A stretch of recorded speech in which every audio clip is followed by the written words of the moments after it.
गोकुळ सोबत गोकुल।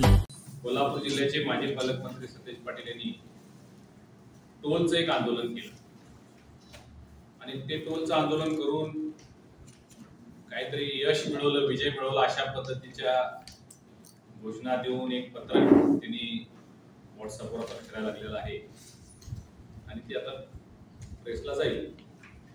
ही नेहमीच त्यांची पद्धत आहे नरेटिव्ह सेट करायचा। बंधूंनो, टोलचं आंदोलन कोण करतंय? सतेज पाटील हे टोल माफी आहे।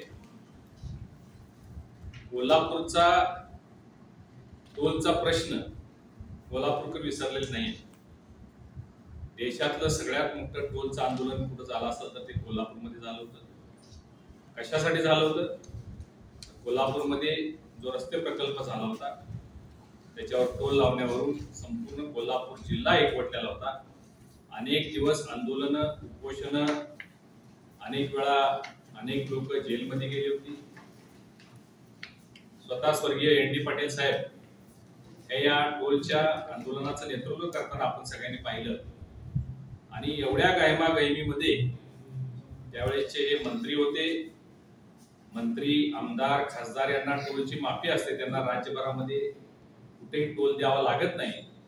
परंतु त्या टोलचं समर्थन करण्यासाठी आणि त्या टोलमध्ये काहीतरी ढपला पाडलाय हे सिद्ध करण्यासाठी त्यांनी स्वतः बरोबर पाठीमागच्या 2 सिक्युरिटीच्या अशा 3 गाड्यांच्या 3 पावत्या फाडून त्याची पोच दिलेली पेपरला, सगळ्या टीव्हीला छापून आलेली होती, टीव्हीला बघितलेली होती आणि सगळ्या कोल्हापूरकरांनी पाहिलेलं आहे।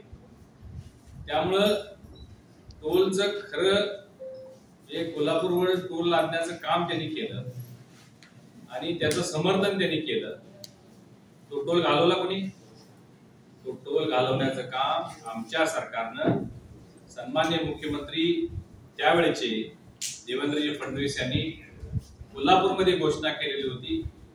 ती टोलचं आंदोलन आम्ही सत्ता आल्यानंतर आम्ही ते सगळे पैसे भरू आणि त्या पद्धतीनं त्यांनी दिलेला शब्द पाळला आणि त्या कॉन्ट्रॅक्टरला, त्या बिल्डरला 450 कोटी रुपये अदा केले आणि तो टोल कोल्हापूरच्या मानगुटीवर बसलेला होता। तो घालवण्याचं काम भारतीय जनता पार्टीच्या माहितीच्या सरकारनं त्यावेळी केलेलं आहे आणि आता हे मात्र तिथं आंदोलन करतात। ते बघा, मी रस्ते चांगले नसतील तर टोल दिला नाही पाहिजे या मताचं मी समर्थन करतो, त्या बाबतीत काही दुमत असेल कारण।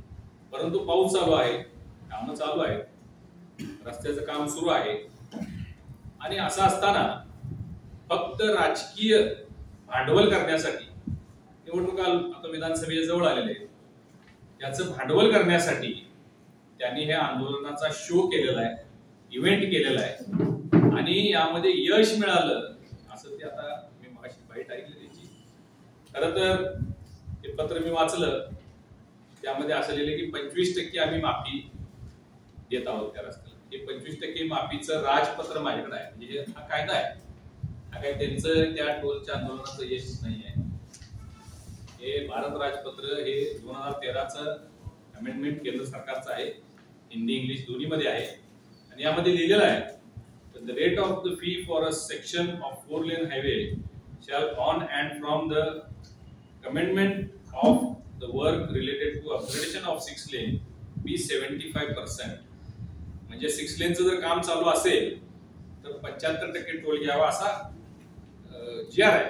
त्यामुळं त्यांनी काहीतरी मोठं यश मिळवलंय आणि कोल्हापूरकरांना सांगणार माझ्यामुळे तुमचं हे झालंय, हे साफ चुकीचं आहे। त्यांनी अधिकचे 25% मागणी केलेली आहे, तो ते पत्र केंद्र सरकारकडे पाठवले। देशात असं कुठेही झालेलं नाही आहे, परंतु त्यांनी त्याचा एक इव्हेंट करण्याचा प्रयत्न केला। देशामध्ये असं कुठेही घडलेलं नव्हतं।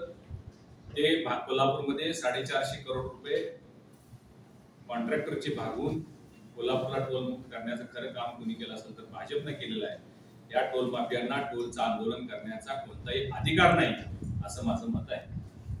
या विषयासंदर्भात प्रश्न आहे, मी सांगितलं मी त्याचं समर्थन करत नाही। मी सांगितलं तुम्हाला सुरुवातीलाच, मी त्याचं म्हटलं की मी त्याचं टेंडर ऑलरेडी झालेलं आहे, 6 लेनचं काम अलॉट झालेलं आहे, पावसामुळे काम पाठीमागे पडलेलं आहे, पावसाळ्यानंतर त्याला किती शेती टोल सुरू आहे, हा पहिल्या 4 लेनचा आहे, 6 लेनचा टोल अजून सुरू झालेला नाही।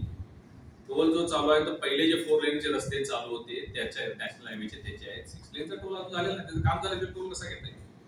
हा सर्व्हिस रोडचा जो प्रश्न आहे तो सुद्धा करणं म्हणजे करावाच लागेल, तो काही प्रश्न नाही.